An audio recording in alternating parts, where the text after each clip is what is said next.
ఛా ఇంత కష్టపడ్డా ఓడిపోతుమి. అర్రే ఏడ మిస్టేక్ జరిగిందంటావు? పలానా మండలంలా మనకు ఎన్నోట్లు పడ్డాయి, గా ఊర్లా అవతల పార్టీకే మెజార్టీ వచ్చి పాడైంది. గాల్లో పని అడిగితే షేకుంటి అట్లగిట్లా మనసులో పెట్టుకోవచ్చు అంటారా? ఏం చేస్తాం, మనకు చేయగలిగింది వేసినాం. అటెనక ఓటర్ల దయ. ఓడిన సుత పబ్లిక్లోనే ఉందాం, వాళ్ళ మంచి చెడ్డలు అరుచుకుందాం, గెలిచిన వాళ్ళతోటి పనులు చేపిద్దాం అని మీటింగ్లు జరుగుతుంటే ఏడైనా మరి గీసారి ఎందుకు గిట్లా? మహబాద్ మాజీ ఎమ్మెల్యే శంకర్ నాయక్ గారు మస్తు గరం మీద ఉన్నాడు. ఓడిపోయినాక కార్యకర్తలతో మీటింగ్ పెట్టి కత్తులు కటాలు నూరుతున్నాడు. ఒక్కొక్కరిని ఆట ఆడుకుంటున్న వేట మొదలైంది. నన్ను ఆపేటోడు ఎవరు లేడు, ఆపే శక్తి కూడా నా కొడుకు లేదు. అగనట ఆట వేట రెండు సురువైనాయట నియోజకవర్గంలో.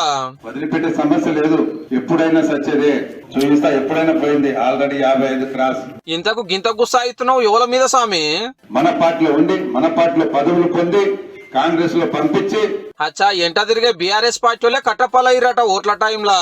చాలా మంది బదనాం చేశారు. భూ కబ్జా అట ఇదట అదంతా అని చెప్పేసి నా కొడుకులు మాట్లాడారు. గాల మీద కోపం ఉంటున్నదేమో గాని మాలేసి గిట్లా మాట్లాడితే ఎట్లయ్యప్ప? కేసీఆర్ గారు హాస్పిటల్లో ఉండి బుక్ చదువుతాడు, ఎలా చేయాలి సినిమా శంకర్ నాయక్ కేసీఆర్ ఒకటే కాంతలో పుట్టిన బిడ్డ. మహబాద్ ఎమ్మెల్యేగా 2 మాటలకు గెలిచిన శంకర్ నాయక్ సార్ ను మొన్న కాంగ్రెస్ లీడర్ మురళీ నాయక్ సార్ ఓడగొట్టి అసెంబ్లీకి వచ్చిండు. కొందరు సొంత పార్టీలే మోసం చేసిరని గింత గరం మీద ఉన్నాడు అన్నట్టు. మరిగా ఆటేందో వేటేందో చూపించే సీన్ మేందో చూస్తానికి మానుకోట పబ్లిక్ అంతా తయారుండ్రి.